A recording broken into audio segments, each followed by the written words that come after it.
I want you to stop for a moment and imagine something with me. Imagine waking up tomorrow morning, and the instant your eyes open, before your feet even touch the floor, you feel it. A quiet, unshakable knowing deep in your chest that today is yours, not in some arrogant, loud way, but in a calm, certain way. You stand up, and you move through your day like someone who was meant to be here, like someone who was built for this. You don't second-guess yourself. You don't apologize for taking up space. You don't shrink back when opportunity knocks. You open the door wide, you look it in the eye, and you say, yes, I'm ready. That feeling, my friend, that is what it means to act like you were meant to win.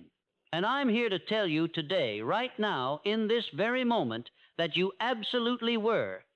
You were meant to win, not because you're special in some magical, untouchable way, but because inside of you, right now, at this very second, there is a force, a power, a creative intelligence that has been waiting your entire life for you to recognize it, claim it, and use it. Most people never do. Most people go their whole lives feeling like life is happening to them, like they're passengers in a car someone else is driving. And they wonder why they never arrive anywhere they actually want to be. But you're different because you're here. You're listening, and that tells me something about you. It tells me you're ready to stop waiting for permission. You're ready to stop hoping that someday, somehow, things will just get better on their own. You're ready to step into the person you were always meant to become. And that journey, that transformation, it starts with a single powerful shift in how you see yourself and how you move through the world. It starts when you decide, not tomorrow, not next week, but right now, to act like you were meant to win. Now, I know what some of you might be thinking. You're thinking, that sounds great, but you don't know my life. I don't know what I've been through. You don't know the mistakes I've made, the doors that have closed in my face, the people who told me I wasn't good enough. And you're right. I don't know your specific story, but I know this. I know that every single person who has ever achieved anything meaningful, anyone who has ever risen above their circumstances, anyone who has ever turned their life around, they all had one thing in common. They decided to act as if their success was inevitable. They decided to move through the world with the energy, the confidence, the persistence of someone who knew, deep down, that winning wasn't a matter of if, but when. And here's what's fascinating about this mindset. It doesn't require you to be delusional. You don't have to ignore reality. You don't have to pretend that obstacles don't exist or that challenges aren't real. What you're doing is something far more powerful. You're choosing which reality you're going to feed. Because there are always two realities running parallel in your life. There's the reality of your current circumstances, the bills that need paying, the goals that haven't been reached yet, the dreams that still feel distant. And then there's the reality of your potential, the person you're becoming, the skills you're developing, the ground you're covering every single day. Most people spend all their energy focused on the first reality. They wake up and immediately take inventory of everything that's wrong, everything that's lacking, everything that hasn't happened yet. And then they wonder why they feel defeated before the day even begins. But when you act as if, you're making a conscious decision to give your attention to the second reality. You're acknowledging where you are, yes, but you're living from where you're going. You're not lying to yourself. You're aligning yourself. You're bringing your daily actions, your energy, your very presence into harmony with the future you're building. Think about it like this. Imagine two people starting the same business. They both have the same limited budget, the same lack of experience, the same uphill climb ahead of them. But one of them moves through their day with the energy of someone who's already failed. They second-guess every decision. They apologize for their product before anyone even asks. They treat every setback as confirmation that they were never meant to succeed. The other person, they move differently. They make decisions with confidence. They talk about their business not as a hopeful experiment, but as a growing enterprise. When setbacks come, they handle them the way successful business owners handle setbacks, as problems to solve, not as signs to quit. Same circumstances, completely different energy. Which one do you think is more likely to attract customers, to inspire confidence, to persist through the inevitable difficult seasons? The answer is obvious, and it has nothing to do with talent or luck. It has everything to do with the identity they chose to embody. Think about it this way. Every single morning when you wake up, before you check your phone, before you speak to anyone, before you even fully open your eyes, you've already made a decision about who you are. Not consciously, not deliberately, but the decision is there. You've decided you're the person who hits snooze 3 times, or the person who gets up immediately. You've decided you're someone who dreads the day ahead, or someone who meets it with purpose. These aren't just habits, they're expressions of identity. And here's what most people miss. Your identity isn't some fixed, permanent thing carved in stone. It's not handed down from the universe, or determined by your genetics, or locked in by your past. Your identity is a choice you make every single day, in every single moment, through every single action you take. The broke person isn't broke because they lack money. They're broke because they've accepted the identity of someone who is powerless over their financial circumstances. They think thoughts that broke people think. They make decisions that broke people make. They tell themselves stories that broke people tell. And the mind, being the faithful servant that it is, creates circumstances that match that identity. The same is true on the other side. The wealthy person isn't wealthy just because they have money. They're wealthy because they've cultivated the identity of someone who creates and attracts abundance. Even if you took everything from them, every dollar, every asset, they'd rebuild. Why? Because their identity would demand it. Their mind wouldn't accept poverty as a permanent condition. It would immediately start working to restore alignment between their circumstances and their sense of self. This is why lottery winners often lose everything, why people who make it big sometimes fall right back down. Their outer circumstances changed, but their inner identity stayed the same. And eventually, the outer world bent back to match the inner one. So when I talk about becoming the master of your thoughts, I'm not talking about positive thinking or affirmations or pretending everything is fine when it isn't. I'm talking about something far more fundamental. I'm talking about consciously choosing your identity and then thinking, speaking, and acting in perfect alignment with that choice. Because here's what most people do. They let circumstances dictate their identity. They say, I'm the kind of person who can't wake up early. And then they sleep through their alarm and feel completely justified. They say, I'm just not good with money, and then they overspend and call it inevitable. They say, I'm too old to change. I'm not the creative type. I'm just anxious by nature. And then they live exactly according to those declarations. But notice something crucial here. These aren't observations of reality. These are commands to your subconscious mind. Every time you say I am followed by anything, you're issuing a creative decree. You're telling your mind what to make real. When you say I'm disorganized, your mind doesn't argue. It accepts it as truth and immediately begins to organize your reality around that identity. It filters your perception, guides your decisions, and shapes your actions to confirm what you've declared. This is why affirmations alone often fail, because you can't just paste a new identity over an old one and expect it to stick. If you say, I am confident, in the mirror every morning, but spend the rest of your day thinking, speaking, and acting like someone who isn't, your mind knows which signal is genuine. Identity isn't about what you claim. It's about what you embody. So here's the real work. You have to become ruthlessly conscious of the identity you're currently living from. Not the one you wish you had. Not the one you show people on social media. The actual identity that's governing your daily choices. Who do you become when no one's watching? What do you tell yourself in the privacy of your own mind? What character are you playing when life gets difficult? Because that's your real identity. And until you see it clearly, you can't change it. I spent years telling myself I was someone who valued health, but my actions told a different story. I'd skip workouts, rationalize poor food choices, stay up too late scrolling. My stated identity and my lived identity were completely misaligned. And the gap between them? That gap was filled with guilt, frustration, and a nagging sense that I wasn't who I claimed to be.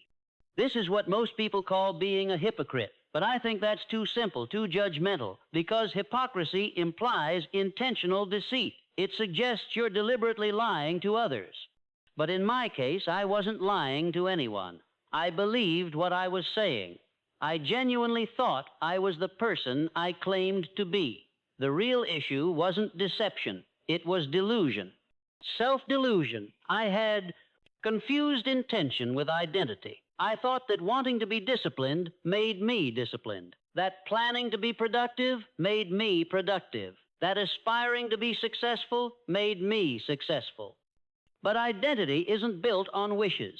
It's built on actions, repeated actions, consistent actions. You don't become a writer by wanting to write. You become a writer by writing, every day, even when you don't feel like it, even when the words come slowly, even when what you produce feels mediocre. You don't become fit by joining a gym. You become fit by showing up to that gym. Week after week, month after month, through soreness, through fatigue, through the days when your bed feels more appealing than a workout. Identity is the residue of habits. It's what remains after the intentions fade, after the motivation disappears, after the initial excitement wears off. And my habits? They told a different story than my words. My habits said I was someone who hit snooze, who scrolled mindlessly, who chose comfort over challenge, who started strong but finished weak. That was my true identity, not the one I proclaimed in conversations, not the one I posted about online, not the one I convinced myself I possessed, the one revealed by what I actually did when no one was watching. This realization hit me during one particularly unremarkable Tuesday afternoon. I was lying on my couch, 3 episodes deep into a show I didn't even particularly enjoy, when I glanced at my desk. There sat my laptop, closed, my journal, unopened, my goals list ignored. And I thought, who am I, really?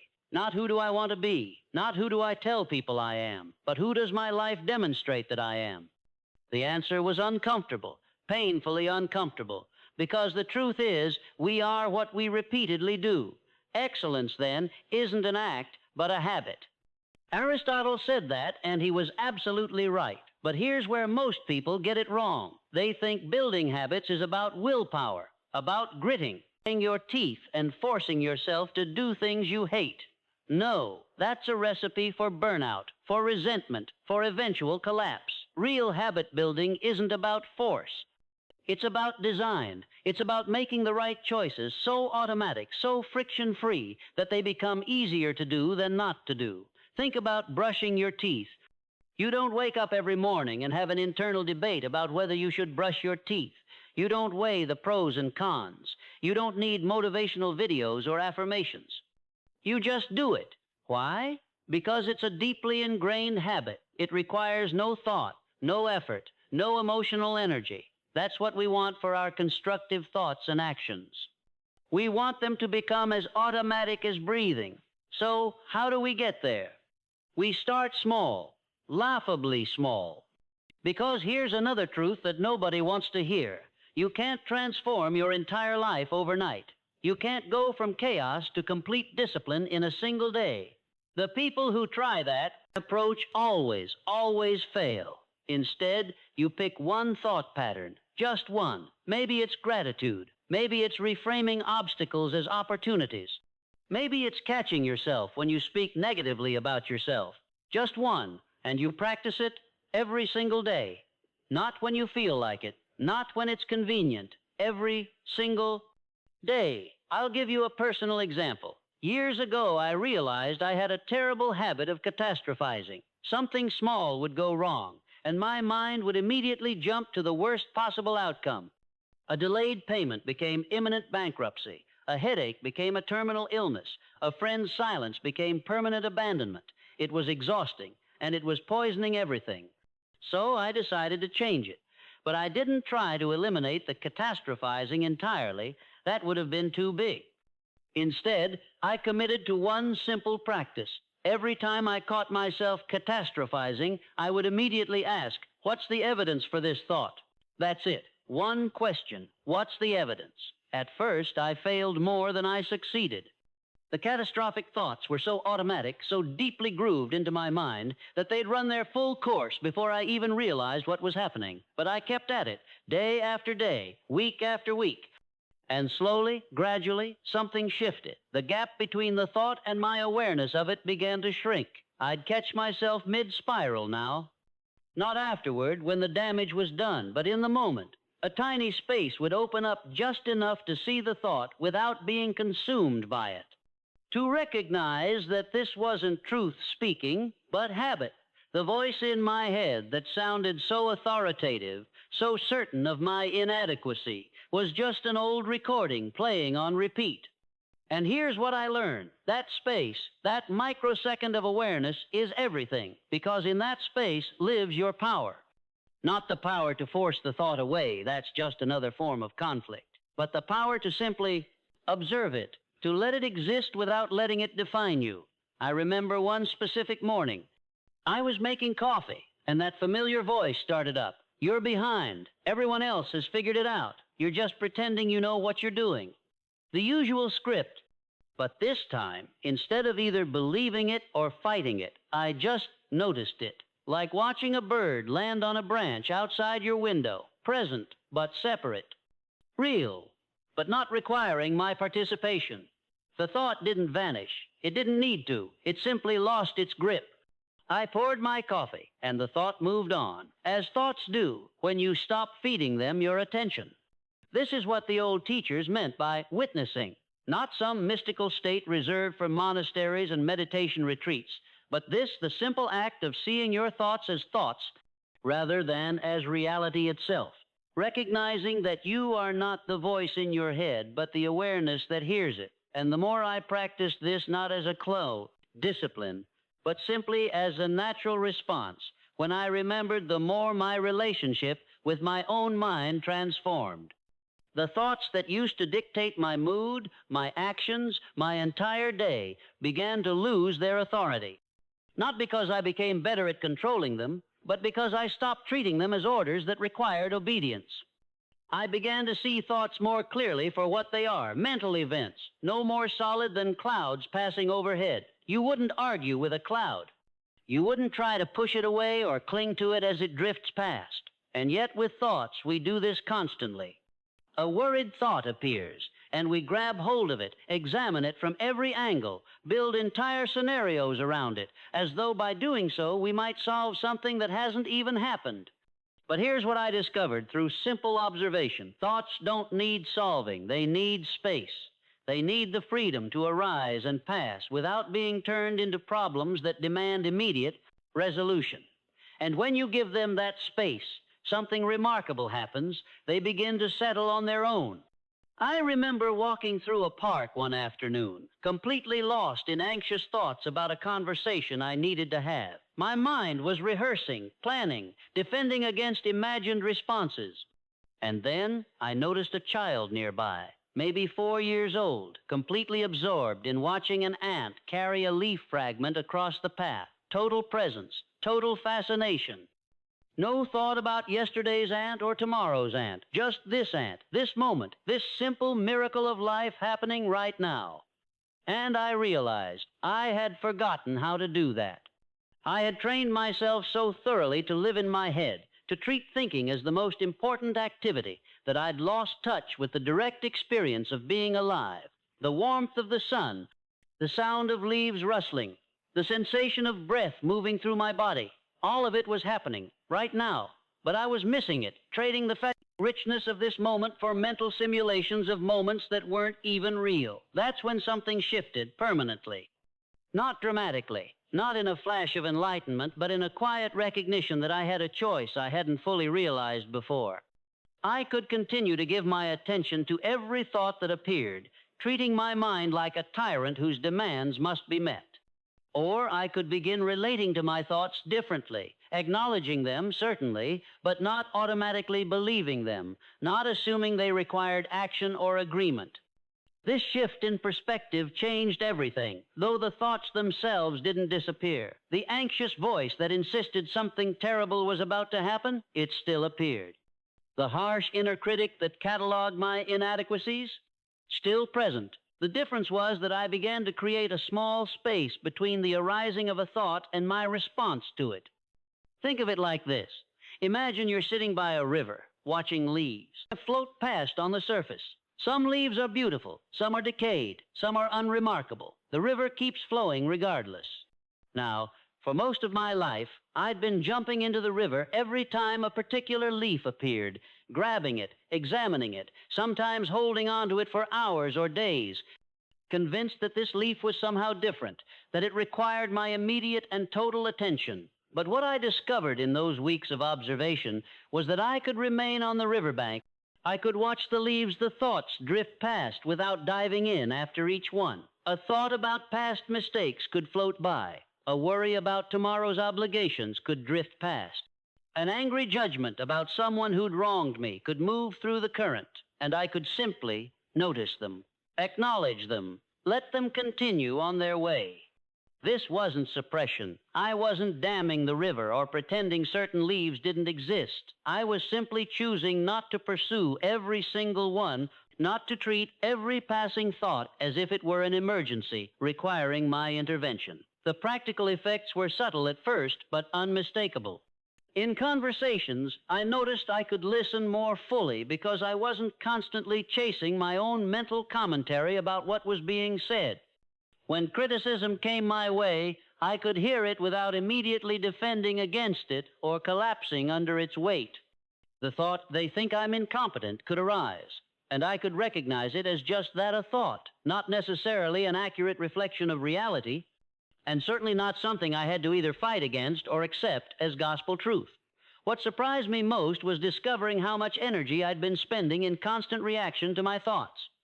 It was like I'd been living in a house where the television was always on, always blaring, and I'd been constantly responding to what appeared on the screen, jumping up to celebrate, curling up in despair, shouting back in argument. The equanimity I was developing didn't turn off the television, but it did something more subtle and more profound. It reminded me that I didn't have to treat every program as a live broadcast requiring my immediate response. I noticed this shift most clearly in my relationship with physical discomfort. I'd always had a dramatic relationship with minor aches and pains. A headache would spiral into catastrophic thinking about brain tumors. A twinge in my chest would send me mentally drafting goodbye letters. But as equanimity deepened, I found I could experience discomfort without immediately launching into full-scale narrative elaboration. The sensation itself, the actual physical experience, was often quite manageable. It was the mental commentary, the story I built around it, that made it unbearable. One evening, I had a fairly persistent headache. Instead of my usual spiral of worry and resistance, I simply sat with it. What I discovered was fascinating. The sensation itself wasn't constant. It pulsed and shifted, sometimes intense, sometimes barely noticeable. My usual approach had been to mentally clench against it, which created a sort of feedback loop. Tension about the pain created more tension, which intensified the pain, which justified more concern. With equanimity, I could feel the headache without that extra layer of resistance. It didn't magically disappear, but it became workable in a way it hadn't been before. This wasn't about becoming stoic or denying discomfort. It was about meeting experience with less reactivity, less immediate interpretation. There's a difference between experiencing pain and suffering. Suffering is what we add to pain through our resistance, our stories, our desperate attempts to make it stop or to figure out what it means about us and our future. I began practicing this distinction in small moments. When stuck in traffic, instead of immediately spinning into frustration about being late, about what it meant, about how unfair it was, I simply noticed. Here is waiting. Here is the tightness in my chest. Here is the urge to check the time again. The situation didn't change, but the suffering I was adding to it began to dissolve. When a conversation didn't go as planned, instead of replaying it obsessively for hours, analyzing every word I said, Constructing elaborate narratives about what the other person must be thinking, I practiced pausing. Here is discomfort. Here is the impulse to fix something that's already passed. Here is the mind doing what minds do. This practice extended into how I approached uncertainty itself. I'd spent years treating not knowing as a problem to be solved immediately. Every ambiguous situation was an emergency, requiring instant resolution. But what if uncertainty wasn't a problem? What if it was simply a state, like weather?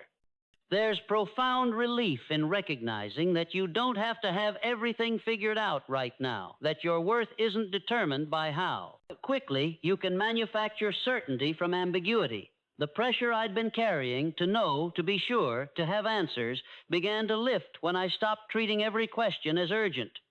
I noticed how often I'd been adding artificial urgency to situations that didn't require it. I need to figure out my entire career path right now. Really? Or can it unfold gradually? I need to know if this relationship is forever. Do you? Or can you be present with what it is today? This wasn't avoidance or passivity. It was recognizing the difference between genuine urgency and manufactured panic, between taking thoughtful action and frantically grasping at certainty to ease anxiety. I watched uncertainty become less overwhelming when I stopped treating it as a problem to be solved and more as a landscape to be navigated. You don't solve a forest, you learn to walk through it. The real shift happened when I began distinguishing between productive and unproductive responses to the unknown. Productive responses generated information, clarified values, or created options. Unproductive responses simply consumed energy while maintaining the illusion of control. Someone worried about their career might spend hours catastrophizing about industry changes, refreshing news feeds, seeking constant reassurance from colleagues. That's unproductive. It generates heat but no light. Or they could spend that same time updating their skills, building genuine relationships, or exploring what truly matters to them professionally. Same uncertainty, radically different engagement. I realized that much of what we call dealing with uncertainty is actually just anxiety management dressed up as problem solving.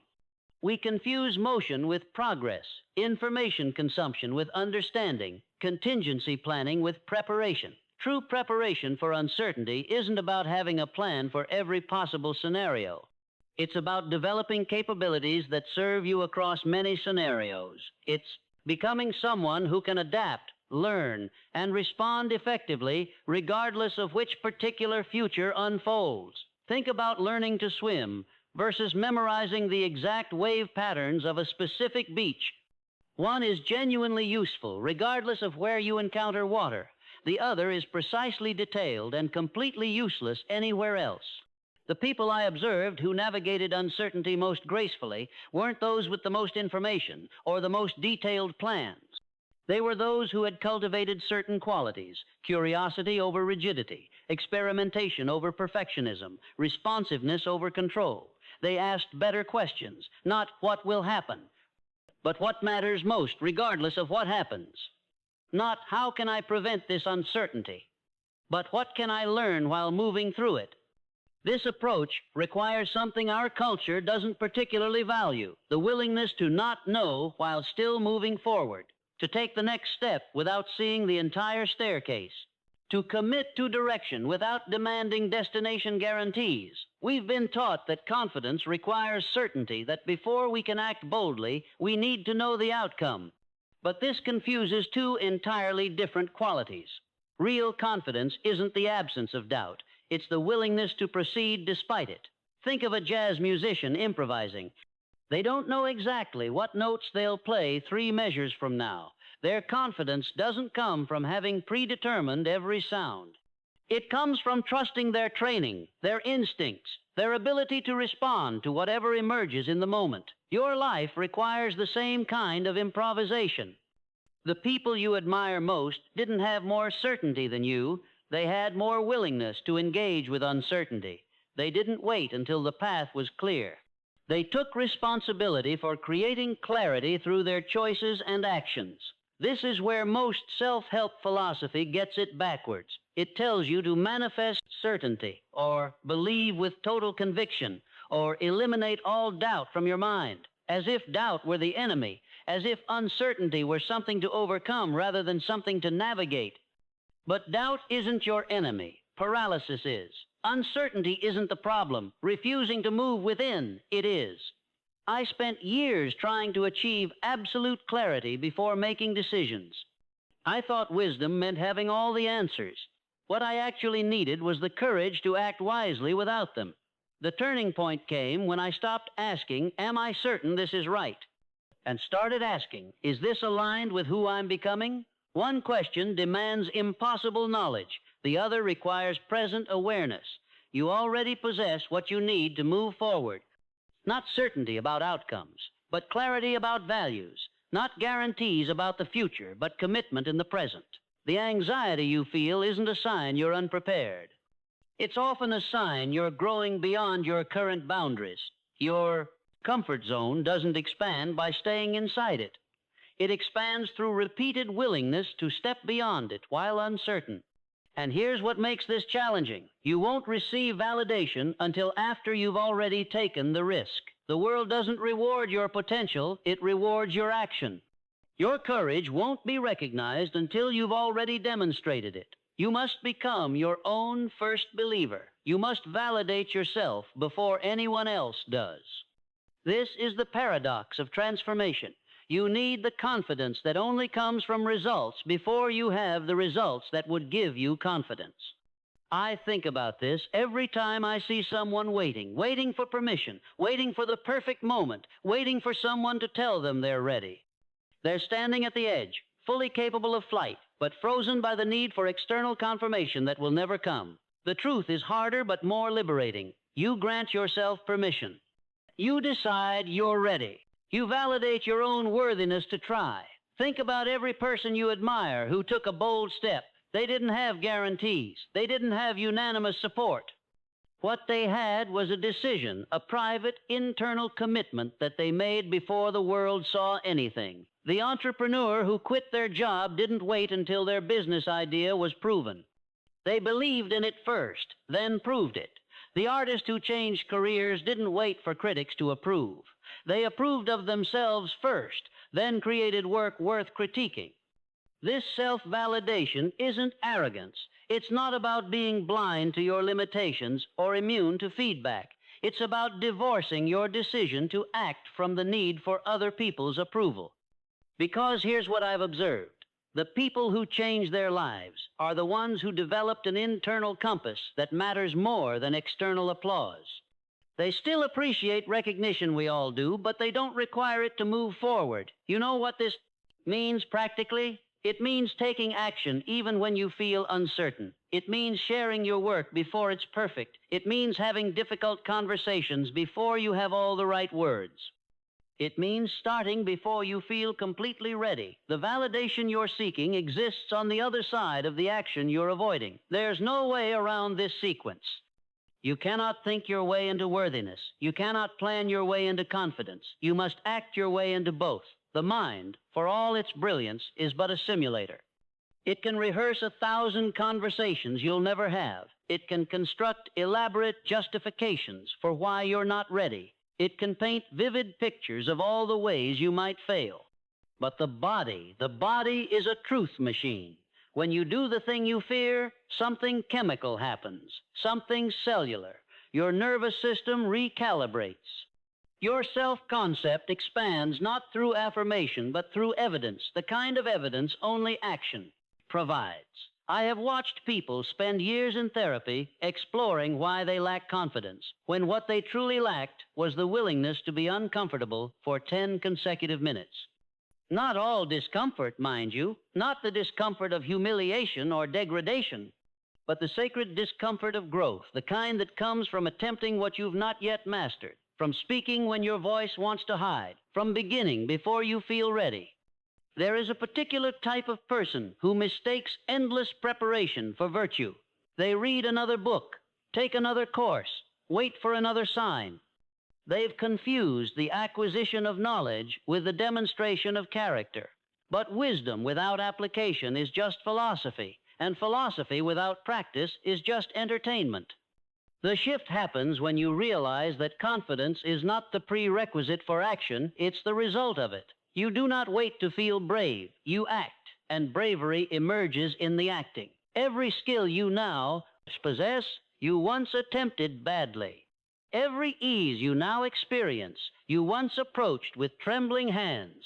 The person you are today would terrify the person you were a decade ago, not because you've become ruthless, but because you've become capable. And capability is built one unremarkable repetition at a time. This is why New Year's resolutions fail with such predictable regularity. They begin with emotional declaration and end in practical silence. The gap between who we announce we'll become and who we're willing to act, as that gap swallows more dreams than any external obstacle ever could. The mind that declares I will lose 50 pounds but refuses to change its relationship with food or discomfort hasn't made a resolution, it's made a wish. And the universe doesn't care about wishes. It responds only to committed action, to the daily practice of becoming. I once knew someone who announced they would write a novel. They bought expensive notebooks, attended writing seminars, told everyone at dinner parties about their upcoming masterpiece. But when I asked them how many words they'd written that week, they always had reasons, good reasons, legitimate reasons. They were waiting for inspiration, for the right time, for life to settle down. 2 years later, the novel remained unwritten. But the identity of writer had been thoroughly enjoyed at those dinner parties. This is the seduction of the announced life versus the lived life. We want credit for our intentions. We want the social recognition, the self-image, the feeling of being someone who has big dreams and noble aspirations, but recognition without work is just another form of ego indulgence. The real transformation, the one that actually rewrites your character, happens in private. It happens in the moments when no one is watching, when there's no applause, when you must choose between comfort and commitment with only your own conscience as witness. Every single day you are voting for or against your own character, not with your words, but with your smallest actions. The alarm goes off. Do you rise or do you negotiate? You face a difficult conversation. Do you speak truth or do you protect your comfort? You encounter someone who can't benefit you. Do you extend kindness or do you calculate worth? These tiny votes accumulate. They build the foundation of who you actually are, as opposed to who you claim to be. And here's what most people never realize. You can't fake this voting record. You can't pretend your way into character. The universe keeps perfect accounts. Your body knows whether you've been disciplined or indulgent. Your relationships reflect whether you've been present or distracted. Your bank account reveals whether you've been wise or wasteful. Your skills show whether you've been practicing or procrastinating. Reality is the ultimate fact checker. It doesn't care about your intentions, your potential, or your elaborate justifications. It simply reflects back what you've actually done. Think of it this way. A person can say they're committed to their relationship, but if they never listen, never show up when it matters, never make the small sacrifices that love requires, the relationship will wither. The words meant nothing. The feelings, sincere as they may have been in the moment, changed nothing. What mattered was the pattern of behavior, the accumulation of small choices that either built something or let it decay. This is where most of us get stuck. We keep insisting that what we want, what we intend, what we believe about ourselves should count for something. And it does count, but only in our own minds. The world operates on a different currency. It deals in actions, in results, in the tangible evidence of who we actually are versus who we claim to be. I've watched people spend years, even decades, living in this gap between their self-image and their reality. They genuinely see themselves as generous, but they never senestation tulos. Give. They believe they're disciplined, but they can't follow through on basic commitments. They think they're open-minded, but they dismiss every perspective that challenges their own. And they're baffled when the world doesn't reflect back the image they hold of themselves. This is the ultimate test of intellectual honesty. Can you accept the feedback reality is giving you? Can you look at the actual results of your life and draw accurate conclusions about your real priorities, your real character, your real habits? Or will you keep insisting that the gap between intention and outcome doesn't matter, that who you are inside is somehow separate from what you consistently do? Because here's the uncomfortable truth. You are not your intentions. You are not your potential. You are not the person you imagine yourself to be in your most aspirational moments. You are the sum of your repeated actions. You are what you consistently do. And if there's a disconnect between who you think you honor and what you actually do, reality will always side with the actions. This is why watching yourself is so uncomfortable, because most of us operate under a story we tell ourselves. We say we're disciplined, but we skip the morning routine. We say we're kind, but we're short with people when we're tired. We say we value growth, but we avoid every uncomfortable conversation that would force us to change. The gap between story and action is where self-deception lives, and it's wide, wider than most of us want to admit. But here's what happens when you start truly watching yourself. You stop defending the story. You stop explaining away the contradictions. You just see them. And in that seeing, something shifts, because you can't unsee it. Once you've witnessed yourself avoiding that difficult task for the third day in a row, you can't pretend it's just bad timing. Once you've watched yourself react with irritation to the same situation over and over, you can't claim it's everyone's fault. The witness doesn't judge. That's crucial. The witness just observes. Judgment comes from the ego, from the part of you that's still attached to the story of who you think you should be. The witness simply notes, there it is again, that pattern, that choice, that familiar detour. And this observation, this simple act of watching without commentary, begins to create space, space between impulse and action, space between trigger and reaction, space where actual choice can exist. Most people think they're making choices all day long. They're not. They're running programs. The same thoughts, producing the same emotions, producing the same behaviors, producing the same results, then wondering why nothing changes. Real choice requires awareness, and awareness requires watching. Not occasionally, not when you remember, but constantly. This is the practice. This is what shapes you. When you walk through your day with this awareness, you begin to notice something remarkable. The world responds differently to you. Not because the world has changed, but because you have changed. The circumstances that once triggered anger now meet a calm center. The words that would have wounded you now pass through without leaving scars. This isn't numbness, it's strength. I have watched people transform their entire existence through this simple practice. A man who once raged at every slight becomes a pillar of peace in his family. A woman who drowned in anxiety discovers an unshakable calm. They didn't change their circumstances first. They changed their thoughts, and the circumstances followed. This is the order of things always. Thought, then condition. Inner state, then outer experience. You cannot reverse this sequence, though many spend their lives trying. They attempt to calm their minds by changing their surroundings, to find peace by rearranging their circumstances. It's like trying to change your reflection by painting the mirror. The effort is misplaced. Your thoughts are the only territory you truly govern. Everything else, your health, your relationships, your prosperity, flows from this central source. When you accept this, really accept it, a great burden lifts. You stop waiting for the world to grant you permission to be at peace. You stop making your happiness conditional on external approval. You realize that the power you've been seeking outside yourself has resided within you all along. But this realization must become more than intellectual understanding. It must be lived, practiced, embodied in every moment. When someone speaks harshly to you, can you pause before reacting? Can you choose not to mirror their hostility? When disappointment comes, can you receive it without letting it poison your thoughts for the rest of the day? When success arrives, can you enjoy it without letting pride corrupt your character? These are not small questions. They are the questions that determine the quality of your life, and they can only be answered through practice, through the daily, hourly work of watching your thoughts and gently, persistently directing them toward what is noble, calm, and true. The practice itself is simple, though not easy. It requires no special equipment, no membership, no external guru. What it requires is vigilance, the kind of watchfulness a gardener exercises over tender seedlings in unpredictable weather.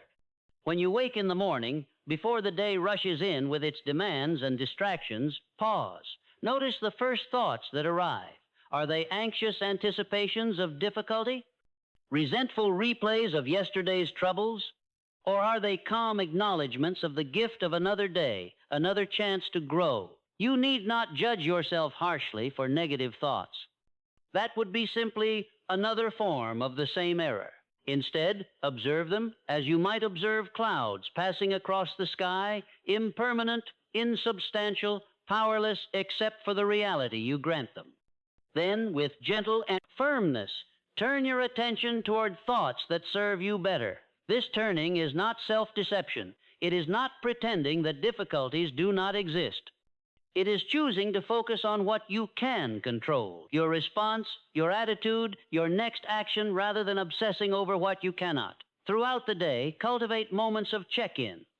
While waiting in line, walking between tasks, sitting at a red light, ask yourself, what am I thinking right now? What emotional atmosphere am I creating within myself? These brief moments of awareness create small gaps in the stream of unconscious thinking, gaps through which light can enter. You will forget. You will find yourself swept away again and again by currents of worry, irritation, or desire. This is not failure. It is simply the nature of developing any skill.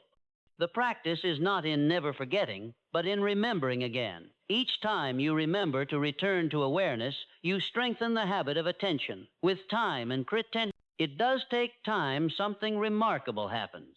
The space between stimulus and response grows wider. Someone criticizes you, and instead of immediately bristling with defensiveness, you pause. You feel the impulse to defend, but you are no longer its slave. You can choose. Is response necessary here? What response would be most constructive, or would silence be wiser? This growing space is freedom, not freedom from life's difficulties, but freedom within them, freedom to act from wisdom rather than react from wound. You begin to see through the illusions that once held you captive. The urgent email that felt like a crisis reveals itself as simply an email. The criticism that once would have ruined your week becomes feedback you can consider with equanimity. The disappointment that would have spiraled you into darkness becomes simply one experience among many in the vast landscape of your life. This is not numbing yourself or becoming indifferent. Quite the opposite. You become more present, more responsive, more alive. But you respond from depth rather than react from surface. You engage with life fully, but you're no longer tossed about by every wave. I've watched this transformation happen gradually. There was a period where I noticed I could sit through difficult conversations without my heart racing, without that familiar tightness in my chest. Not because I didn't care, but because I wasn't adding layers of catastrophic interpretation to what was actually being said. Someone could express disappointment, and I could hear it as their disappointment, not as evidence of my fundamental unworthiness.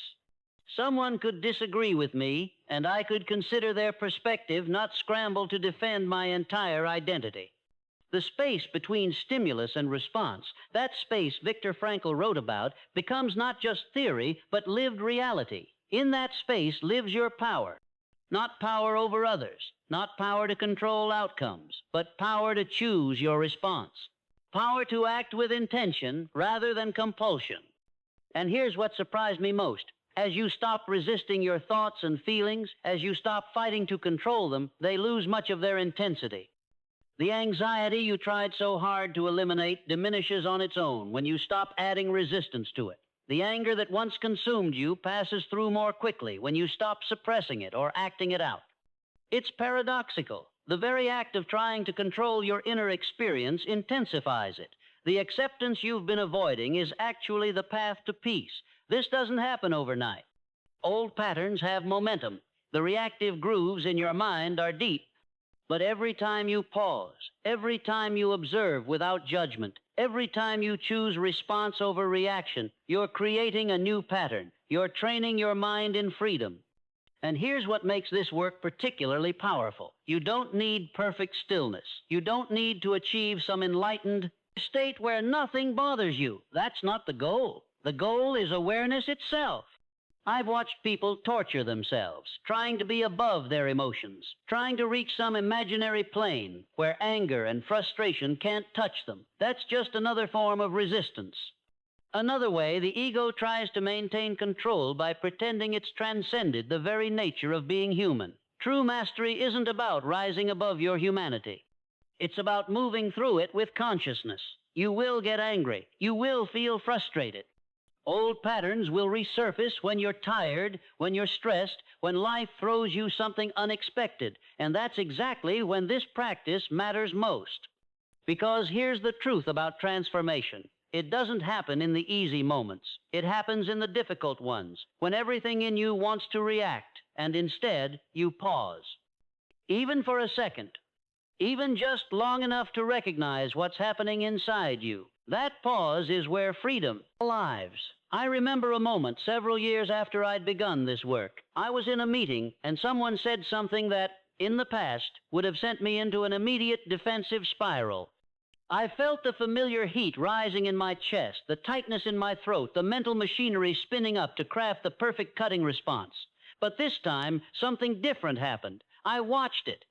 I watched the reaction forming like watching clouds move across the sky. I didn't suppress it.